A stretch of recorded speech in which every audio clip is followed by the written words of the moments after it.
మానవునికి మోక్షం అనేది కలగాలి అంటే భారతమే చదవాలని చెప్తారు. మిగతా వచ్చేటప్పుడు స్వర్గము ఇవన్నీ కూడా రావచ్చేమో, కానీ స్వర్గం నుంచి వెనక్కి వచ్చేటువంటి అవకాశం కూడా ఉంది. మళ్ళీ ఇది సార్ ఇప్పుడే చెప్పారు, మనము తెలుసుకున్నాం కూడా ఇంతకుముందు యయాతి యొక్క కథ. కానీ ఈ మహాభారతానికి అంత శక్తి ఉందండి. అంటే దీన్ని జయము అని కూడా అంటారు. జయము అంటే ఏమిటంటే మామూలుగా మనం తెలుగులో ఏమంటామంటే సక్సెస్ అంటాం. కానీ ఈ జయము అనేటువంటి పదానికి సరైనటువంటి నిర్వచనం ఇచ్చింది భారతమేనండి. వైజ్ఞానిక శాస్త్రవేత్తలంతా కూడా చెప్తారు. జయము అంటే ఏమి అంటే 4 పురుషార్థాలను సాధిస్తే దాన్ని జయం అంటారంట. పురుషార్థాలైనటువంటి ధర్మ, అర్థ, కామ, మోక్షాలు ఈ 4టిని సాధించినప్పుడే జయము అని చెప్తారండి. ఏదో ధర్మాన్ని సాధిస్తేనే కాదు, ఏదో అర్థాన్ని ఇది చేస్తేనే కాదు, కామాన్ని కంట్రోల్ చేస్తేనే కాదనమాట. కాబట్టి ధర్మ, అర్థ, కామ, మోక్షాలన్నింటినీ కూడా మనం పొందగలిగితే దాన్ని జయము అంటారండి. అందువల్లే మానవుడు ఇవన్నీ పొందడానికే మనుష్య జన్మ ఇచ్చిండేది. మనుష్య జన్మ ఇవ్వడానికి భగవంతుడు ఇదేనంటే కారణం. ఇవి ఏ రోజుకైనా నువ్వు పొందే నా దగ్గర రావాలి, అంతేగాని అంతవరకు నువ్వు ఇక్కడే తిరుగుతా ఉంటావు అని చెప్తాడు. నువ్వు ఏ రోజుకైనా నువ్వు పొందే రావాలా, లేకపోతే నేను అక్కడ రాణించుకునే అవకాశం అంటూ లేదు అని భగవంతుడు అనేక మార్లు చెప్తూ ఉన్నాడు అనమాట. ఎందుకంటే దీంట్లో ఈ భారతంలో యజ్ఞ రహస్యాలు ఉన్నాయన్నమాట. ఆ యజ్ఞాలు చేయడం చాలా కష్టమవుతుందని చెప్పేసి ఆ యజ్ఞంలోని రహస్యాలను చిన్న చిన్న కథల రూపంలో ఇందులో దాచిపెట్టారు. భారతంలో ఉన్నటువంటి కథలు వింటేనే మోక్షానికి అర్హత సాధిస్తామంట. ఎందుకంటే యజ్ఞాలు చేసే అవకాశం ఇప్పుడు కలియుగంలో లేదు. కలియుగంలో లేదు. జయ అంటే యజ అని వస్తుంది, యజ అంటే యజ్ఞమే అంట. అంటే కలియుగంలో మనము ఈ యజ్ఞాలు చేసేటువంటి అవకాశం లేదు. ఇందులో యజ్ఞ రహస్యాలను పొందుపరిచినారండి. మీరు చూడండి, విరాట పర్వం చేస్తే ఖచ్చితంగా వర్షం వచ్చేస్తుంది, ఖచ్చితంగా వస్తుంది, నో డౌట్ అట్ ఆల్. ఎన్నోసార్లు ఇది చేసినారు. విరాట పర్వం జరిగినామంటే మొత్తము వణుకొచ్చేస్తుంది. సుందరకాండ చేసినామంటే జయం లభిస్తుందండి. ఇట్లా అనేకమైనటువంటి సందర్భాలు ఉన్నాయి. మనకు కార్యసిద్ధి జరుగుతుందంట. సుందరకాండ మనం పారాయణం చేస్తే కార్యసిద్ధి జరుగుతుందంట. మరి అక్కడ ఇట్లాంటి పాండవులు తలుచుకుంటేనే అసలు కరువు అనేది ఉండదు మనిషికి. ఇట్లాంటి గోధువుల వేళ్ళలో మనము పాండవులను మనం తలుచుకున్నాం అనుకోండి, చూడండి, మనకు ఒక్కోసారి మీ పేరు బలం చాలా బాగుందయ్యా అంటారు. మనమేం ధర్మ, అర్థ, కామ, మోక్షాలను ఏం ఫాలో అయినాం, మనకే పేరు బలం ఉంటే వాళ్ళకి ఎంత పేరు బలం ఉండాలి? ఎవరైనా మనకి అస్ట్రాలజీనో ఎవరైనా చెప్పేటప్పుడు మీ పేరు బలం చాలా బాగుందయ్యా అంటారు. అంటే మనం పెద్దగా ధర్మాన్ని, అర్థాన్ని, కామాన్ని సమన్వయం చేయలేకుండా పోతాం. ఒకసారి మనకే పేరు బలం ఉందంటే వాళ్ళు ధర్మాన్ని, అర్థాన్ని, కామాన్ని అన్నిటినీ సమన్వయం చేసి ధర్మము సంఘర్షణలో పడినప్పుడు సముచితమైన నిర్ణయాన్ని తీసుకున్నారు. వాళ్ళు సమయోచితమైనటువంటి నిర్ణయాన్ని తీసుకున్నారు, సముచితమైన నిర్ణయాన్ని తీసుకున్నారు. వాళ్ళు ధర్మ సంఘర్షణలో ఉన్నప్పుడు మనం తీసుకునేటువంటి డెసిషనే మనల్ని ఆ వైపు తీసుకెళ్తుంది అన్నమాట. ఒక వాడికి మనము 1 కోటి రూపాయలు ఇస్తాము, ఈ చెడ్డ పని చేయాలంటే చేయడానికి ఒప్పుకొనేస్తాడు వాడు. ఇప్పుడు ఏముంది, 1 కోటి రూపాయలు ఇస్తే వాడిని చంపేస్తామంటే ఏమాత్రము ఇది లేకుండా కూడా వైరం లేకుండా చంపేస్తాడు వాడు. 1 కోటి రూపాయలు ఇస్తాము, మిమ్మల్ని ఎవరైనా ఒకరిని చంపమంటే చంపేస్తారు. అట్లాంటి కాలం ఇది ఈరోజు. మరి సో అట్లాంటి సమయంలో వాళ్ళు సముచితమైనటువంటి నిర్ణయాన్ని తీసుకొని మరి నరనారాయణులే వచ్చి మనకు అది చెప్పడం అనేటువంటి జరిగింది. వారు బద్రికాశ్రమంలో ఇప్పటికి కూడా ఉన్నారట. నరనారాయణులు ఇప్పటి వరకు ఉండి ఈ యజ్ఞ రహస్యాలను వాళ్ళు కాపాడుతున్నారంట. ఈ యజ్ఞ రహస్యాలన్నింటినీ కాపాడుతున్నాడు.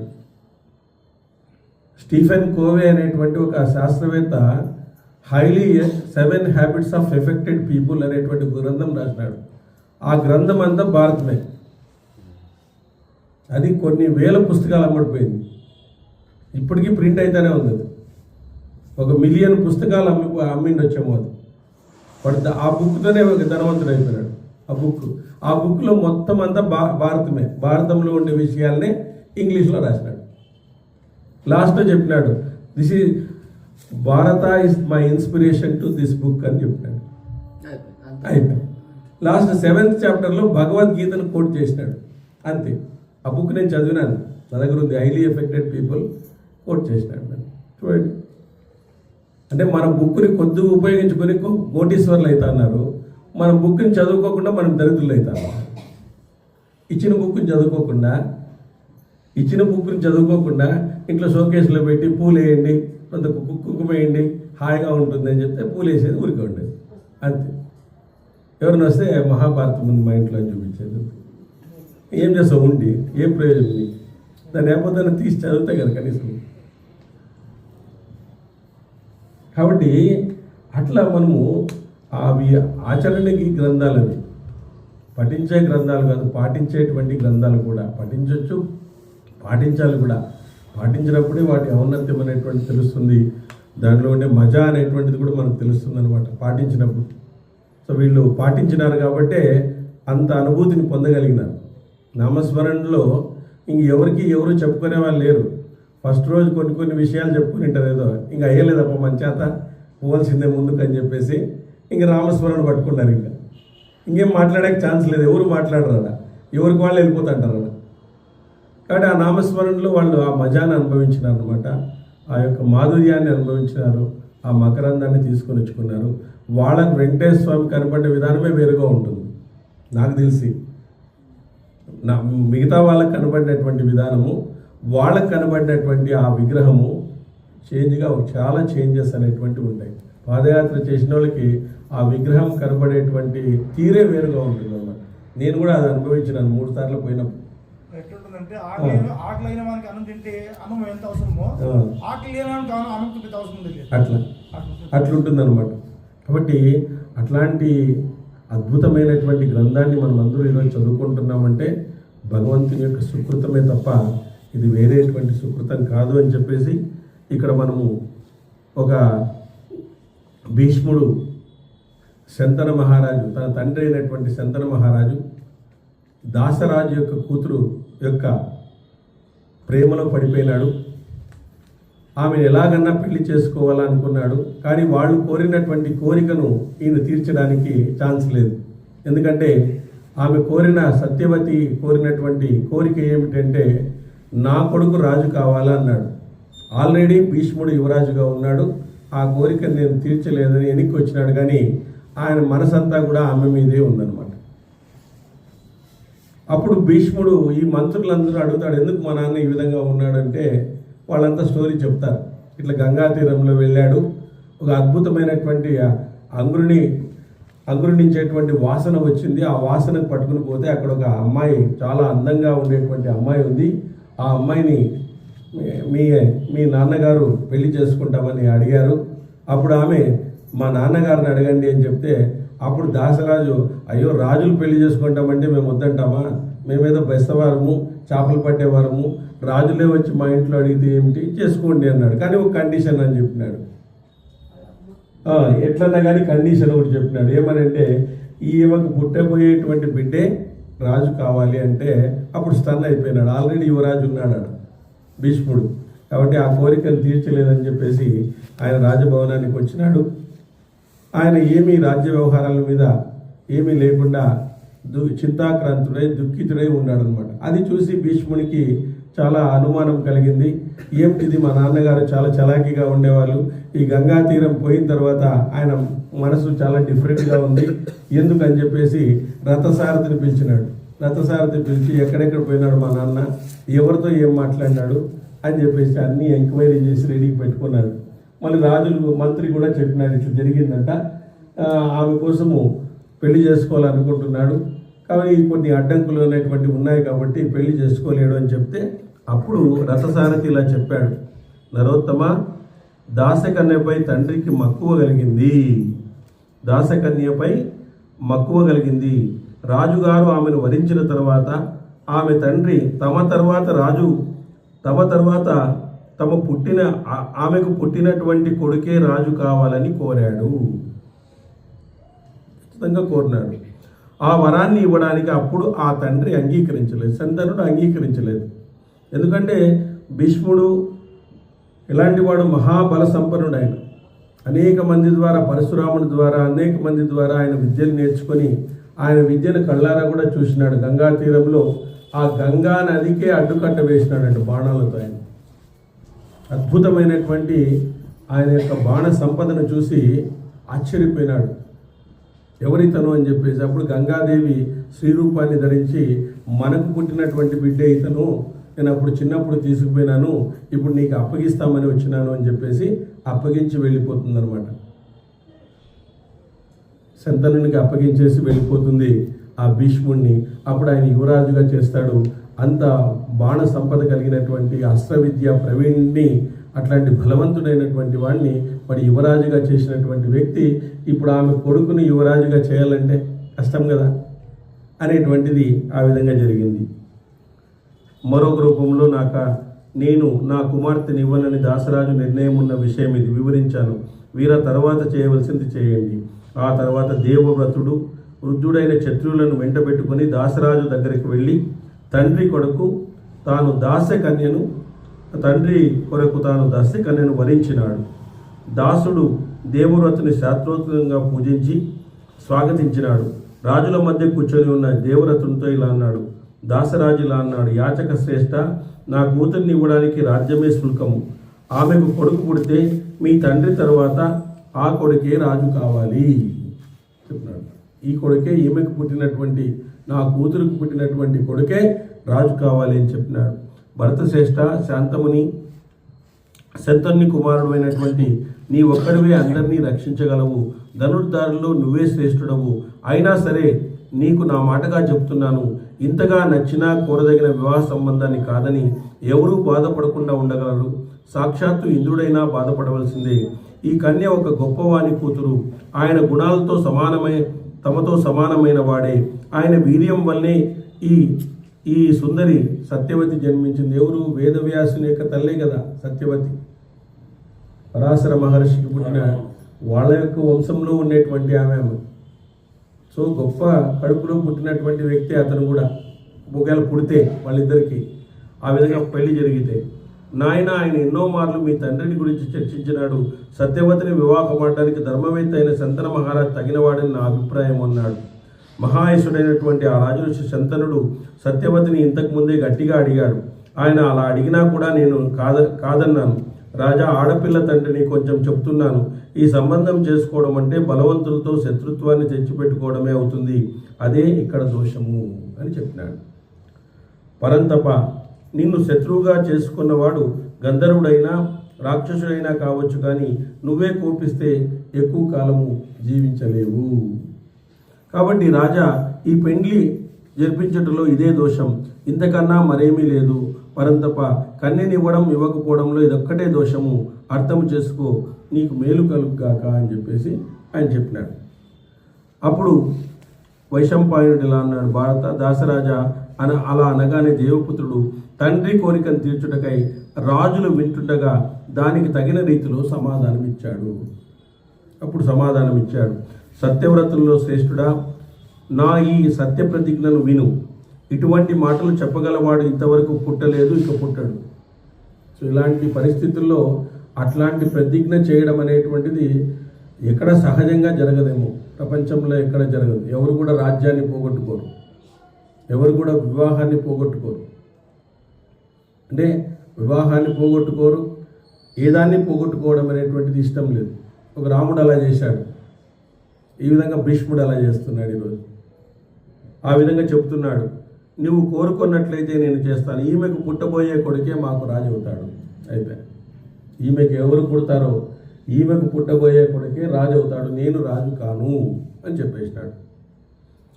భరతశ్రేష్ఠ, దేవపుత్రుడు అలా అన్న తర్వాత దాసరాజు రాజ్యం కోసం దుష్కర ప్రతిజ్ఞ దేనినో కోరదగిన వాడు మల ఇలా అన్నాడు, అమిత కాంతి గలవాడా, నువ్వే శాంతన మహారాజుకు రక్షకుడై ఇక్కడికి వచ్చావు. ధర్మస్వరూప, ఈ కన్యపై నీకు పూర్తిగా అధికారం ఉన్నది. ఏమడిగినా నేను ఇవ్వగలను. అన్నీ చేయగలిగిన వాడవు నువ్వు. సౌమ్య, ఈ విషయంలో నేను మరికొంత మాట్లాడవలసి ఉంది, జాగ్రత్తగా విను అని చెప్పేసి కన్యా బంధువుల స్వభావాన్ని బట్టి నేను ఈ విధంగా చెప్తున్నాను. ఆడపిల్ల తండ్రిగా నేను ఇంకోటి చెప్తున్నాను నీకు. సత్యధర్మ పరాయణ, సత్యవతి కోసం రాజుల సమక్షంలో నువ్వు చేసిన ప్రతిజ్ఞ నీకు తగిందే. మహాబాహు, ఇది తిరుగులేంది. ఈ విషయంలో ఏ విధమైన సంశయం లేదు. కానీ నీకు పుట్టబోయే కొడుకుల విషయంలో గొప్ప సంశయం నాకుంది. సపోజ్ నీకు పుట్టబోయే కొడుకులు, ఆమెకు పుట్టబోయే కొడుకులు ఇద్దరు కొట్లాడుకొని రాజ్యం కోసం మళ్ళీ రాజ్యాన్ని తీసుకుంటే ఎట్లా? నీకు పుట్టబోయే కొడుకులు. రాజా సత్యధర్మ పరాయణుడైనటువంటి దేవవ్రతుడు దాసరాజు అభిప్రాయాన్ని గ్రహించి తండ్రి కోరిక తీర్చదలిచి అప్పుడు ఇట్లా ప్రతిజ్ఞ చేశాడు. నరోత్తమ, దాసరాజ, నా ప్రతిజ్ఞ విను. ఋషులు, దేవతలు, అదృశ్యంగా ఉన్న ప్రాణులందరూ వినండి. నా వలే మాటివ్వగలవాడు మరొకటి లేడు. నేను సత్యమే చెప్తున్నాను. తండ్రి కోసం ఈ రాజులందరి సమక్షంలో నా మాటను గ్రహించండి. రాజ్యశ్రేష్ఠులారా, నేను ఇంతకు ముందే రాజ్యాన్ని పరిత్యజించాను. ప్రస్తుతం సంతాన సంబంధంగా కూడా నిర్ణయాన్ని తీసుకుంటున్నాను. దాసరాజా, ఇప్పటి నుంచి నేను బ్రహ్మచర్యాన్ని పాటిస్తాను. నేను అసలు పెళ్ళే చేసుకోనయ్యా, రాజ్యాన్ని త్యజిస్తాను. ఈమెకు పుట్టబోయే కొడుకే రాజవుతాడు, నెంబర్ 1. నెంబర్ 2, నాకు పెళ్ళైతే నా కొడుకులు అడ్డం వస్తారు ఈ రాజ్యానికి అంటున్నావు కదా, అసలు నేను పెళ్ళే చేసుకోను. నేను బ్రహ్మచర్యాన్ని పాటిస్తాను. కాబట్టి నేను ఇంతకుముందే రాజ్యాన్ని పరిత్యజించాను. కాబట్టి ఇప్పుడు బ్రహ్మచర్యాన్ని స్వీకరిస్తాను. పుత్రులు లేకున్నా నాకు స్వర్గంలో అక్షయ పుణ్యలోకాలు లభిస్తాయి. అందువల్ల నేను పుట్టిన నాటి నుంచి ఎటువంటి అసత్యము పలకలేదు. నా దేహంలో ప్రాణం ఉన్నంత వరకు సంతానాన్ని పొందను. నీ కుమార్తెను మా తండ్రికి ఇవ్వు. నేనే రాజ్యాన్ని నేను పరిత్యజిస్తున్నాను. దాస, నేనిక ఊర్ధ్వరేతకుడై ఉంటాను. నీకు సత్యము చెప్తున్నాను. నేను ధ్యానంలోకి వెళ్ళి ఊర్ధ్వరేతకుడుగా నేను ధ్యానం ద్వారా స్వర్గంలోకి వెళ్ళి అక్షయ ఫలితాలను పొందుతాను అని చెప్పేసి ఆ విధంగా భీకరమైనటువంటి ప్రతిజ్ఞ చేసినాడు అన్నమాట. చూడండి, ఒక వయసులో ఉండేటువంటి వాడు అన్నీ శాంతనుడు కూడా ఊరికే ఉండిపోయినాడు కాబట్టి ఆయన ఈ విధంగా ప్రతిజ్ఞ చేయవలసిన అవసరం లేదు. కానీ తండ్రి మాటను తీర్చడానికి, తండ్రి కోరికను తీర్చడానికి చూడండి ఆ విధంగా భీష్మ ప్రతిజ్ఞ చేసినాడు. కాబట్టి ఈ రోజుకు భీష్మ ప్రతిజ్ఞ అంటే అంత ఇదనమాట. దానికి రాజ్యాన్ని త్యజించినాడు, తర్వాత వివాహాన్ని కూడా త్యజించినాడు. ఇట్లాంటి వాళ్ళ నుంచి మనం నేర్చుకోవాల్సింది అదే అనమాట. ఎట్లా అంటే తండ్రి కోసం ఆయన ఆ విధంగా చేయడం వల్ల భగవంతుడే అతని కోసం వచ్చినాడు అనమాట. ఆయన ప్రతిజ్ఞ పేరే మార్చుకున్నాడు. భీష్ముడైనాడు. భీష్మ ప్రతిజ్ఞ, భగవంతుడే అతని కొరకు వచ్చినాడు. అంపశయ్య మీద పడుకునింటే శ్రీకృష్ణుడు ధ్యానం చేస్తున్నాడు. పాండవులంతా అడిగినారు, స్వామి మేమంతా మిమ్మల్ని ధ్యానం చేస్తా అంటే మీరెవరిని ధ్యానం చేస్తున్నారని. నేను భీష్ముడిని ధ్యానం చేస్తున్నానయ్యా అని చెప్పినాడు. ఆయనతో ధర్మరాజుకు కావలసినటువంటి ధర్మ రహస్యాలను అన్నింటినీ కూడా చెప్పించినాడు. భీష్ముడితో చెప్పించి మనకు అపురూపమైనటువంటి అత్యద్భుతమైనటువంటి ఈరోజు అందరూ పలికేటువంటి విష్ణు సహస్రనామాన్ని కూడా ఆయన చెప్పించడం అనేటువంటి జరిగింది. ఈరోజు విష్ణు సహస్రనామాన్ని కూడా అతనితో చెప్పించడం అనేటువంటి జరిగింది. కాబట్టి ఆ విధంగా భగవంతుడు భక్తుడుగా పూర్తిగా ఆయన భక్తుడుగా మారిపోయినాడు అనమాట. కాబట్టి అంత ఇదిలో కూడా అతను ఆ విధంగా భగవంతుడు ఆయుధాన్ని పట్టను అంటే ఆయన ఆయుధాన్ని పట్టించినాడు. భగవంతుడు ఆయుధాన్ని ఒకసారి పట్టినాడు అనమాట. భక్తుని కోసము ఆ విధంగా ఆయుధాన్ని పట్టినాడు 2 సార్లు. భక్తుని కోసము ఆయుధాన్ని పట్టడం అనేటువంటి జరిగింది. చూడండి, కాబట్టి ఆ విధంగా వైశంపాయనుడు అన్నాడు, దేవవ్రతుని మాటను విని ధర్మాత్ముడైనటువంటి దాసరాజుకు శరీరం పులకించిపోయిందంట. ఆ మాట వింటూనే, ఏమయ్యా ఇది ఏమి ప్రతిజ్ఞ, ఇది రాజ్యాన్ని త్యజిస్తానంటివి కానీ వివాహాన్ని కూడా త్యజిస్తున్నావే, బ్రహ్మచారి అయిపోతున్నావు అంటున్నావే, తర్వాత ఊర్ధ్వరేచస్కుడై నేను ధ్యానానికి వెళ్ళిపోతున్నాను అంటున్నావే. ఆయన పులికించిపోయినాడంట. ఆ మాట వినేసరికి పులికించిపోయినాడంట. ఆ విధంగా అప్పుడు చూడండి, ఆ దేవతల అందరూ కూడా పుష్పవర్షాన్ని కురిపించినారంట ఆయన మీద. చూడండి, దేవతలు అందరూ కూడా పుష్పవర్షాన్ని కురిపించినారంట. అట్లాంటి గొప్ప గొప్ప ధర్మాన్ని ఒక ధర్మాన్ని నెలకొల్పినాడు. గొప్ప ధర్మాన్ని నెలకొల్పినాడు భీష్ముడు. చూడండి, అట్లాంటి వాళ్ళు ఎవరుంటారు చెప్పండి ఈ కాలంలో? రాజ్యాన్ని పోగొట్టుకునే వాళ్ళు ఉంటారా? వివాహాన్ని పోగొట్టుకునే వాళ్ళు, వివాహం కాలేదే అంటూ ఉంటారు, కానీ వివాహాన్ని పోగొట్టుకునేటువంటి వాళ్ళు ఎవరైనా ఉంటారా? మరి చూడండి, ఆ వయసులో అంత అస్త్ర సంపద ఉండి, అంత అస్త్ర విద్య ఉండి, ఎవరినైనా ఎదురించగలిగినటువంటి ధైర్యం ఉండి, ఆ రాజ్యాన్ని పూర్తిగా కబళించేటువంటి శక్తి ఉండి ఆయన ఆ విధంగా భీష్మ ప్రతిజ్ఞ చేసినాడు అంటే మరి ఎందుకు ఆదర్శం కారు వాళ్ళందరూ కూడా? మనం చేయలేని పని వాళ్ళు చేసినారు కాబట్టే ఈరోజు మనం వాళ్ళని మనము వాళ్ళ మాట అంటే వాళ్ళ యొక్క పేరు తలుచుకుంటేనే మనకు ఎంతో పుణ్యం అనేటువంటిది వస్తుంది అన్నమాట. కాబట్టి ఆ విధంగా అప్పుడు అంతరిక్షంలోని అప్సరసులు, దేవతలు, ఋషిగణాలు పూలవాన కురిపించి ఇతను భీష్ముడు అని ప్రకటించినారంట. ఇతను భీష్ముడు అని చెప్పేసి దేవవ్రతుణ్ణి భీష్ముడుగా ప్రకటించినాడంట.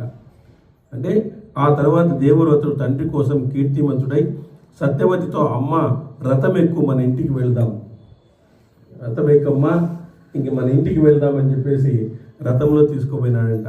ఈ విధంగా పలికిన భీష్ముడు ఆమెను రథం ఎక్కించి హస్తినాపురానికి వచ్చి శంతనునికి నివేదించినాడు. భీష్ముని ఈ దుష్కర్మను రాజులందరూ విడివిడిగా ప్రశంసించినారు. ఇతను భీష్ముడే అనే పేరుకు తగినటువంటి వాడు అని చెప్పేసి చెప్పినారంట. శంతనుడు భీష్ముడు చేసిన దుష్కర కర్మను గూర్చి విని ఆనందించి ఆ మహానుభావునికి స్వచ్ఛంద మరణాన్ని ఇచ్చినాడంట. అంటే అప్పుడు ఈ శంతనుడు కూడా ధర్మాత్ముడు అనమాట. ఆయనేమి తక్కువవాడు కాదు. కానీ ఆ విధంగా ఎందుకు కలిగింది అని సందేహం కూడా వస్తుంది. కానీ అమ్మవారి యొక్క కదలిక ఆ విధంగా ఉంటుందన్నమాట. అమ్మవారు ఎవరితో ఏం పని చేయించాలో ఆ పని చేయిస్తుంది. ఆయన ఎప్పుడూ అట్లాంటి వాడు కాదు. ఈ భీష్ముడు దొరికినప్పుడే ఆ విధంగా ఆయనకి మళ్ళడం అనేటువంటి జరిగింది. అండ్ అలాంటి గొప్ప భక్తుడిని ప్రపంచానికి పరిచయం చేయాలా, అలాంటి గొప్ప భక్తుడు అంటే ఎలాంటి వాడుగా ఉంటారు అనేటువంటి ఉద్దేశంతో ఆ యొక్క కొంత కదలిక అనేటువంటిది ఆ శాంతనులో ఏర్పడింది. కానీ శాంతనులో ఆ ధర్మబుద్ధి అవన్నీ కూడా ఆయనలో ఉన్నాయి. అసుర సంపద ఉంది, ధర్మబుద్ధి ఉంది, ఆయనకు అనేకమైనటువంటి లక్షణాలు ఉన్నాయి. గొప్ప రాజుగా ఒక రకంగా చెప్పాలంటే ఆయన రాజ్యంలో ఏ కరువు కాటకాలు ఉండేటువంటివి కాదంట. ఒక రకంగా రామరాజ్యంలో ఉండేటువంటి లక్షణాలని ఆయన రాజ్యంలో చెప్పినారు. మనం ఇంతకుముందు చూసుకున్నాం. ఎవరు కూడా విధవలు కాలేరు, ఆ రాజ్యంలో కాలేరు అని చెప్పేసి కూడా చెప్పడం అనేటువంటి జరిగిందనమాట. రామరాజ్యంలో ఉన్న పోలికలే ఆయన రాజ్యంలో ఉండేటువంటివి. ఆ విధంగా అమ్మవారు ఒక్కొక్కసారి ఒక మంచి కార్యం కోసము ఆ విధంగా చేయిస్తుంది అన్నమాట. మంచి కార్యం కోసం ఆ విధంగా చేయిస్తుంది కాబట్టి అతనికి వరం ఇచ్చేటువంటి అవకాశం కూడా ఉంది. శంతనునికి వరం ఇచ్చేటువంటి అవకాశం ఉంది కాబట్టి ఆ వరం కూడా ఇచ్చినాడు. నువ్వు కోరుకున్నప్పుడే చనిపోతావు, అంతవరకు నువ్వు చనిపోవు. ఇచ్ఛా మరణాన్ని, స్వచ్ఛంద మరణాన్ని ఇవ్వడం అనేటువంటి జరిగింది. ఈ విధంగా అనగా నువ్వు జీవించదలుచుకున్నంత కాలము మృత్యువు నిన్నేమీ చేయలేదు. నీ అనుజ్ఞను పొందిన తర్వాతనే మృత్యువు నీపై ప్రభావాన్ని చూపగలదు. మృత్యువు పొందిన తర్వాతనే నీ అనుగ్రహాన్ని చూపగలదు. అంతవరకు మనకు మృత్యు అనేటువంటిది లేదు అని చెప్పేస్తే అప్పుడు భీష్ముడు ఉత్తరాయణ పుణ్యకాలం వరకు వేచి ఉండి భగవంతుని దర్శింపజేసుకొని ఆ విధంగా అనేకమైనటువంటి ధర్మాలను చెప్పి ధర్మరాజుకు అనేక కథల రూపంలో చెప్తాడు. ధర్మాలని అనేక కథల రూపంలో ధర్మరాజా ఈ విధంగా ఉండాలా, ఈ విధంగా నువ్వు పరిపాలించాలా అని చెప్పేసి పెద్దవాళ్ళ ఆశీస్సులు కృష్ణుడే పిలుచుకుని పోతాడు. ఆయన వాళ్ళ దగ్గరికి పిలుచుకుని పోయి అద్భుతమైనటువంటి కథలు చెప్తాడు. అసలు ఆ కథలు వింటే ఎంత చిన్న కథలే అవి, మళ్ళీ దాని వెనుక ఉండేటువంటి ఎంత ఆధ్యాత్మిక రహస్యం అనేటువంటిది ఉందో మనము అసలు అట్లా పులికించిపోవాలన్నమాట. అలాంటి అద్భుతమైనటువంటి ఆధ్యాత్మిక రహస్యాలు కలిగినటువంటి చిన్న చిన్న కథల ద్వారా రాజ్యపాలన ఎలా చేయాలి అని చెప్పేసి ఆ ధర్మరాజు ఆ భీష్ముని ద్వారా పొందుతాడు. ఆ విధంగా భగవంతుడు అటు ధర్మరాజుకు ధర్మాలను, తర్వాత కలియుగంలో మనకు ఈ విష్ణు సహస్రనామాన్ని చెప్పడం వల్ల మనలో ఉండేటువంటి రోగాలు, మనలో ఉండేటువంటి కామక్రోధాలు అన్నీ పోయే విధంగా, పోయే విధంగా మంచి విష్ణు సహస్రనామాన్ని మనకు అందించడం అనేటువంటి జరిగింది. ఇట్లాంటి గొప్ప సంఘటనలు భారతం అనేటువంటిది వేదిక అయింది. మరి విష్ణు ఆ విధంగా భీష్ముడు స్వచ్ఛంద మరణం ద్వారానే ఆయన మళ్ళీ మరణించడం, ఆయన ఎప్పుడు కావాలంటే అప్పుడు మరణించేటువంటి అవకాశము ఆయనకి వచ్చింది అని చెప్తూ హరి ఓం స్వస్తి గురు.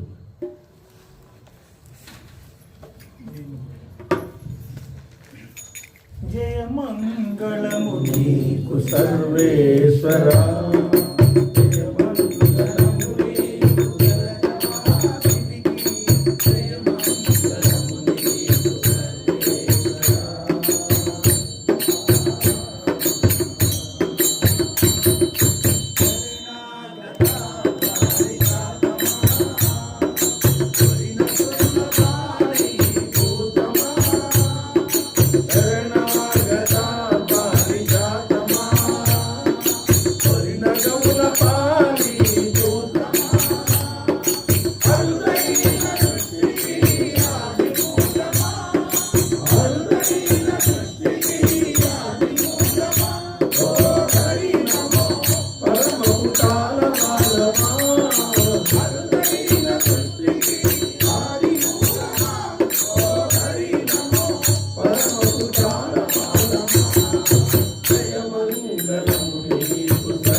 వారలా